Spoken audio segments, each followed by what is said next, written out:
Wow, நம்ம தோட்டம் ரொம்ப அழகா இருக்கு. இது எப்பவும் சுத்தமா வைக்கணும். விளையாடலாம் வாங்க, பின்னாடி சுத்தம் பண்ணிக்கலாம். ஐயோ, பாதி முழுக்க இலைகள் இருக்கு. செடிகளுக்கு கஷ்டமா ஆகிடுமே. நம்ம தோட்டம் நம்ம பொறுப்பு. சுத்தமா வைத்தாதான் அழகு.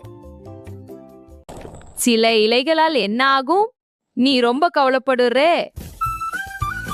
ஐயோ, தண்ணீர் தேங்கிடுச்சே. என்ன செய்வது இப்போ?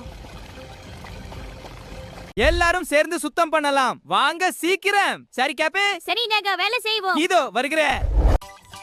இப்போ பாதை திறந்துருச்சு. தண்ணீர் ஓட ஆரம்பிச்சிடுச்சு. கேபேஜ் சொன்னது சரிதான். சுத்தம் ரொம்ப முக்கியம். சுத்தமான தோட்டம் சந்தோஷமான தோட்டம். லைக், ஷேர், சப்ஸ்கிரைப் பண்ண மறக்காதீங்க.